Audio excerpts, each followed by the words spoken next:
탐정의 눈으로 사건을 들여다봅니다. 탐정 손수호.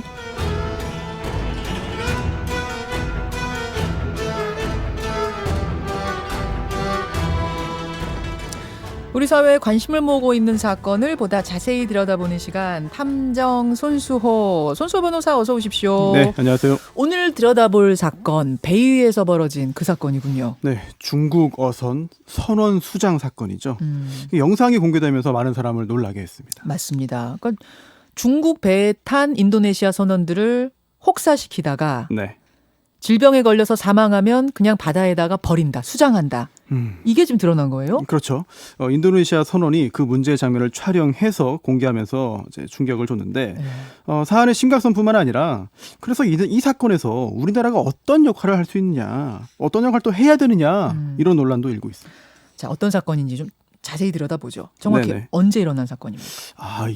여기에 답변 드리기 좀 애매합니다. 왜냐하면 이게 13개월 동안 바다 위 원양어선에서 혹사를 당한 사건이기 때문에 이게 이 13개월이 모두 사건 발생 기간이라고 할 수 있어요. 그러네요. 네, 인도네시아 선원들이 우리나라에 들어오면서 알려지게 된 건데 그 사이에 그 3명이 사망해서 시신이 바다에 던져졌고요. 예. 한 명은 우리나라에 온 다음에 병원에 옮겨졌지만 사망했습니다. 그럼 총 4명이 죽은 거예요? 그 배에서? 그렇습니다. 와. 근데 이 배가 중국 배인데 어떻게 우리나라에 와서 신고를 하게 된 거죠? 이것도 사실 정상적이지 않아요. 왜냐하면 중국에서는 예. 이제 외국인이 이제 중국 원양어선에서 일할 수 있는 그런 취업 비자를 받기가 쉽지 않다고 합니다. 그렇다 보니까 외국인 선원을 이제 채용해서 배에 태우고 싶은 중국 회사들이 네. 중국에서 어려우니까 중국 인근의 다른 나라로 간대요. 일단. 거기서 외국인 선원을 태우는 건데 그 중에 하나가 우리나라였던 거죠. 그래서 이 사건에서도 우리나라로 와서 이제 외국인 선원, 인도네시아 선원들을 태우고 예. 이제 조업을 하러 나갔던 거기 때문에 이제 하선 시킬 때도 내릴 때도 우리나라에 올 수밖에 없었습니다. 갈 때도 네. 우리나라 들렸다가 근데 여기서 신고를 한 거군요. 네. 우리나라에서 선원들 태워서 어디로 가서 조업을 한 겁니까? 남태평양에 그 사모아 제도라는 곳이 있는데 여기에 그 각국의 참치잡이 원양어선들이 많이 모입니다. 네. 여기에서 일을 했는데 중국 회사가 이 일대에서 운용하던 총 11척의 참치잡이 선박에 나눠 타고 인도네시아 선원들이 일을 했습니다. 아, 그럼 그 문제 중국 회사가 운영하던 배가 네. 이 한 척이 아니라 11척이었어요? 네, 선단이죠. 네. 중간에 뭐 그 중에 한두 척이 육지로 오가기도 했지만 선원들이 배에서 내리지는 못했고 이제 계속 일을 하게 된 건데 예. 뭐 참치만 잡은 것도 아니에요. 심지어 상어를 잡아서 이제 비싼 그 식재료로 쓰이는 지느러미만 자른 다음에 바다에 다시 던지는 이런 행위도 수시로 했습니다. 샥스핀이라고 하잖아요. 그것만 네네네. 딱 해가지고 보관하고 그냥 상어는 버리는 이 불법 행위도 같이 했어요. 그렇죠. 당시 선원들에 따르면 네. 상어 지느러미가 가득 담긴 상자가 16개나 됐다. 이게 중량으로 따지면 이제 800kg 이상일 것으로 보이는데 이거 엄청난 양이죠. 허허, 그렇군요. 아니, 저는 잠깐 여기서 지금 11척이라는 것에 귀가 솔깃한 게 지금 이 신고를 한 선원들은 한 배에 타고 있었던 사람들이지만 그럼 나머지 배 10척도 다 이런 식으로 운영됐을 가능성이 있지 않나. 그럴 가능성이 높죠. 예, 뭐 특별한 한 척의 배만 이상하게 운영했을 가능성보다는 이 선박 회사 전체의 분위기가 예. 이제 상당히 유사했을 가능성이 훨씬 높은 거죠. 지금 이 얘기는 처음 듣는 얘기거든요. 제가 그 11척이나 있었다는 거. 이야기를 좀 진행시켜 보죠. 자, 육지에 단 한 번도 내리지 못하고 힘들게 일했는데 대우도 제대로 받지 못했다. 어떤 식이었습니까? 하루 평균 근로시간이 18시간. 그리고 심할 때는 연속적으로 이제 30시간 동안 쉬지 않고 일을 했다는 이야기인데요. 이게 가능해요? 6시간마다 한 번 있는 식사 시간 외에는 휴식도 없었다. 그런데 이렇게 일 시키면서도 또 제대로 먹고 마시지도 못한 걸로 보입니다. 이 부분이 저는 제일 마음이 아프던데 식수는 필수인데 정상적인 식수를 주지 않았다면서요. 배에 타고 있던 중국인 선원들에게는 배 싣고 온 육지에서 가지고 온 생수를 줬지만 예. 인도네시아 선원들에게는 이제 바닷물을 걸러서 마셔라 이렇게 한 거예요.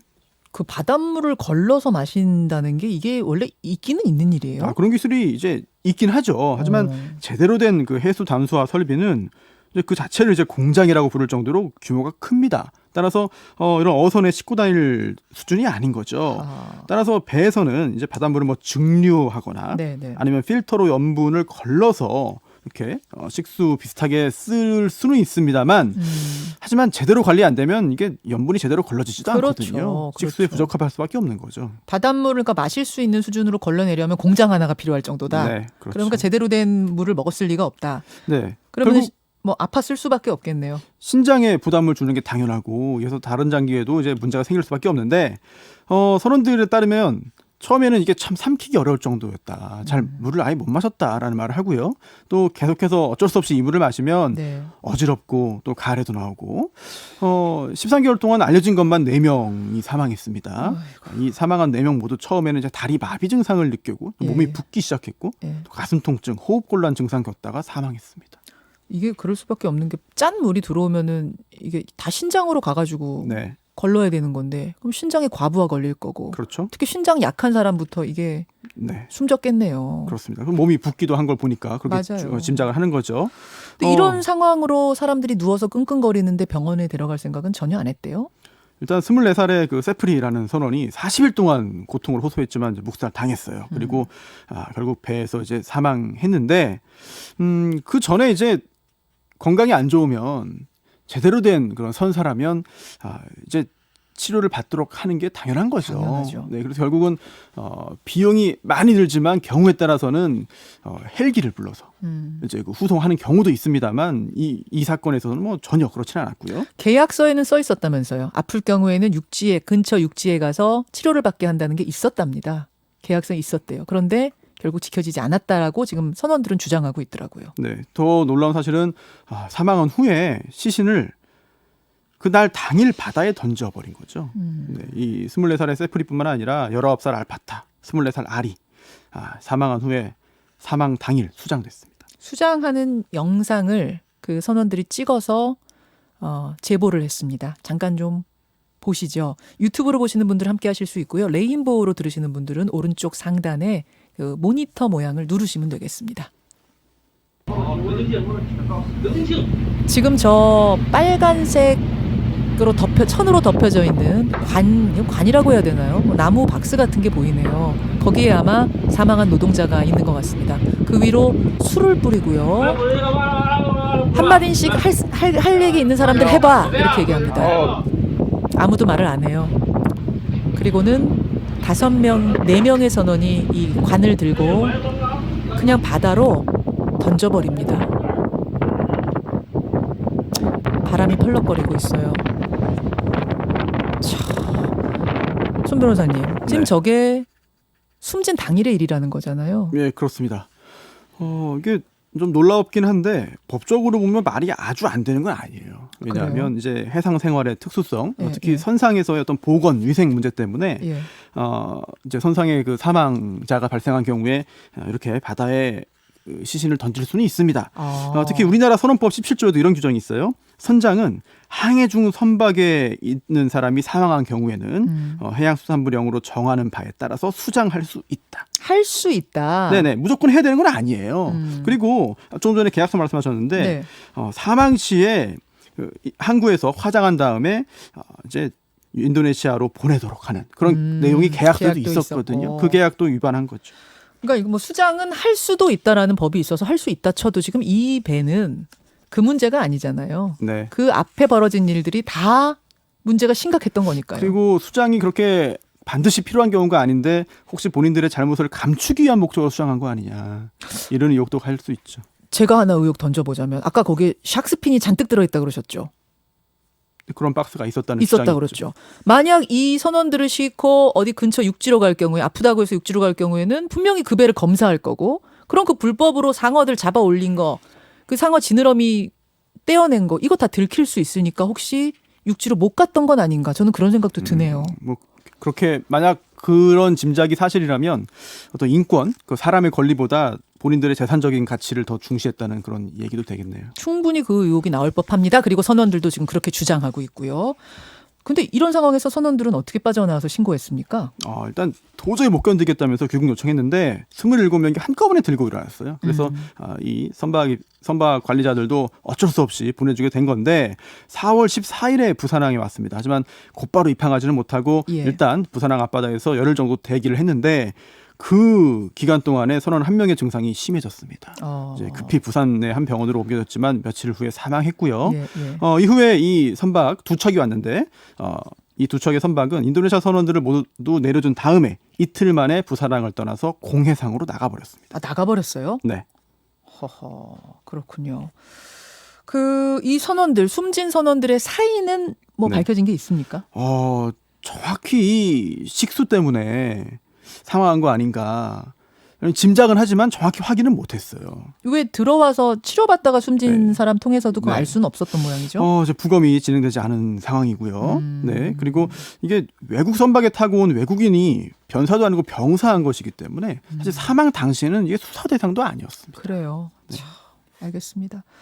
이제부터 좀 따져봐야 될 거는 중국 어선이에요. 중국인들이 인도네시아 선원에게 이제 몹쓸 짓을 했다가 벌어진 일. 우리랑은 사실은 관계가 없는 일로 보이는데 우리가 수사 열고 뭐 수사하고 재판 열고 이렇게 할 수는 있는 건가요? 이 선박은 이제 선적국의 영토로 보죠. 따라서 중국 선적의 원양어선이기 때문에 중국 영토와 같다고 보시면 됩니다. 그러다 보니까 범죄 장소가 우리나라도 아니고 예. 가해자도 우리나라 국민 아니고 피해자 역시 우리나라 국민이 아니에요. 예, 예. 그렇다면 우리나라와 법적인 관련이 없는 사건입니다. 물론 예외적으로 우리나라 형법에 따르면 외국인이 외국에서 우리나라 형법 위반한 경우에도 처벌할 수 있는 경우들이 있습니다. 신고만 우리나라에서 한 거죠, 지금. 네네. 신고만 우리나라에서. 발견된 거죠. 예. 그런데 그런 범죄들은 내란, 외환, 뭐 통화, 뭐 유가증권에 관한 이런 죄들이에요. 근데 이번 사건은 그런 것도 아니잖아요.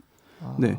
그런데 이러면 아니 그럼 우리나라가 취할 수 있는 조치가 전혀 없는 거냐? 우리가 신고 받았는데, 네. 우리가 알았는데 할 수 있는 게 없나? 가능성이 없진 않습니다. 그래요. 선원들의 여권을 압수하고 또 거액의 어떤 그 이탈 보증금으로 선원들을 이제 내리지 못하게 하고 노동 착취했는데 이거는 인신매매와 다름없다는 주장도 지금 누군가 펴고 있거든요. 그럼 인신매매로 간주하게 되면 좀 결과가 달라질 수 있다는 말씀이세요? 달라질 수 있습니다. 그래요? 예, 유엔 협약 중에 초국가 조직범죄 방지 협약이 있는데요. 예. 이 협약을 보충하는 의정서들이 있어요. 그 중에 하나가 인신매매, 특히 여성과 아동의 인신매매 방지, 억제 및 처벌을 위한 의정서가 있습니다. 이게 팔레르모 의정서라고 하는데 네네. 이게 2015년에 일본 아베 총리가 그 일본군 위안부 문제 관련해서 인신매매라는 표현을 하면서 당시 주목받기도 했던 그런 의정서인데요. 이게 2000년에 채택되고 2015년에 우리나라에서도 발효됐습니다. 또 그 취지를 반영해서 우리나라 형법이 2013년에 개정됐는데요. 인신매매 범죄에 세계주의를 도입합니다. 이게 뭐냐면 뭐 인신매매, 뭐 미성년자 약취유인 이런 처벌 규정을 대한민국 영역 밖에서 죄를 범한 외국인에게도 적용할 수 있게 한 겁니다. 그게 바로 세계주의란 말씀이군요. 네, 당시 법률 개정서를 찾아봤거든요. 예, 이런 언급을 합니다. 인류에 대한 공통적인 범죄인 약취유인 그리고 인신매매 죄의 규정이 대한민국 영역 밖에서 죄를 범한 외국인에게도 적용될 수 있도록 세계주의 규정을 도입함. 그럼 그것에 따르면 우리 뭐 경찰이 검찰이 수사를 할 수는 있다는 얘기인데 문제는 네, 배가 이미 공해상으로 가버렸다면서요. 그렇습니다. 그러다 보니까 이렇게 국제적인 요소가 강하고 여러 나라의 이해관계가 얽힌 사건에서는 저는 관련 국가들의 협조가 필요한데 그렇죠. 인도네시아와 중국이 어느 정도로 관심을 가질지는 약간 의문이고요. 또 아까 인신매매 죄를 언급했잖아요. 네네. 그런데 우리 형법상 인신매매 죄의 규정을 좀 꼭 봐야 돼요. 왜냐하면 뭐가 인신매매 죄냐? 노동력 착취, 성매매와 성적 착취, 장기 적출을 목적으로 사람을 매매한 사람입니다. 이런 경우에 2년 이상 15년 이하 징역에 처하거든요. 네네. 그럼 이번 사안 노동력 착취의 목적이 있다고 하더라도 과연 이게 사람을 매매한 거냐? 이 부분에 있어서는 차분한 법적 판단이 필요합니다. 잠깐만. 노동력 착취, 성매매와 성적 착취, 장기 적출 목적. 네. 노동력 착취에 들어가는 거 아니에요? 아니 사람을 매매한 것이라고 볼 수 있느냐? 사람을 매매한 걸로 볼 수 있느냐? 네, 가혹한 노동력 착취일진 몰라도 과연 사람을 매매한 것이라고 볼 수 있을지는 좀 차분한 판단이 필요하죠. 자발적으로 어쨌든 신청해서 온 사람들 아니냐 그 얘기인 거고. 매매는 사고 파는 거니까 예, 사람을. 그렇죠. 과연 사람을 사고 팔았느냐? 알겠습니다. 그런 상황에서 배는 또 공해상으로 가버렸고 중국하고 인도네시아가 얼마나 협조할지 모르겠고 이런 상황. 이런 일이 처음은 아니라면서요. 2011년에 오양 7호호가 있었는데요. 우리나라가 운용한 선박입니다. 네네. 근데 역시 여기에도 인도네시아 선원 32명 있었는데 한국인들에게 폭행당하고 석유롱 당했다면서 도망쳤어요.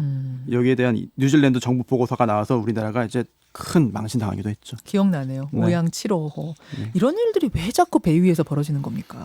배 선박의 어떤 그 고립성, 해상에서 육지에 가지 못하고 한정된 사람들이 정해진 일을 하거든요. 그렇죠. 그리고 또 선박은 또 계급이 또 명확하게 있습니다. 아, 굉장히 좀 힘든 일을 하기도 하고. 군대처럼. 네, 그러다 보니 저런 일들이 종종 생기게 되는 거죠.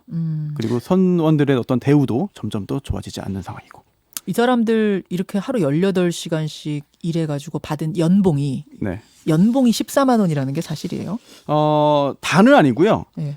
이제 몇몇 5명의 선원이 그렇다는 건데요. 13개월 동안 일하면서 받은 돈이 입금된 돈이 미화로 120달러. 우리 돈 15만 원도 채 안 되는 거죠. 와, 정말 뭐 착취라는 말 외에 설명할 방법이 없네요. 알겠습니다. 지금 이 사건은 우리가 접했지만 신고를 받았지만 할 수 있는 일이 없어서 답답한데 손 변호사님 어떻게 될 걸로 보세요? 흐지부지 끝날 가능성이 상당히 좀 커 보입니다. 그래 보이죠. 왜냐하면 오늘 이제 인도네시아 선원들의 그 코로나19 14일 격리가 해제돼요. 예, 그래서 바로 출국할 예정입니다. 중국 어선도 이미 떠났고 선원들까지 피해자들까지 본국으로 간다면 글쎄요, 조사하고 싶어도 조사할 수 있는 방법이 그렇게 잘 보이지 않습니다. 그러네요. 게다가 이 배뿐만 아니라 다른 열척의 배가 더 있었다. 여기까지 우리는 주목하고 싶은데 과연 깊이 개입할 수 있을지는 물음표. 힘들지 않은가. 이렇게 정리가 되는 오늘의 탐정. 좀 답답한 마음을 가지고 끝내야 되는데요. 어쩔 수 없어 보이네요. 예, 오늘 이야기 못다한 이야기는 댓글쇼에서 좀 더 이어가죠. 고생하셨습니다. 네. 김현정의 뉴스쇼는 청취자 여러분의 참여로 이루어집니다. 트위터, 페이스북, 레인보우 게시판, 그리고 단문 50원, 장문 100원의 유료 문자 샵 1212, 우물정 1212 통해 참여하실 수 있습니다. 김현정의 뉴스쇼, 여러분과 함께 만듭니다.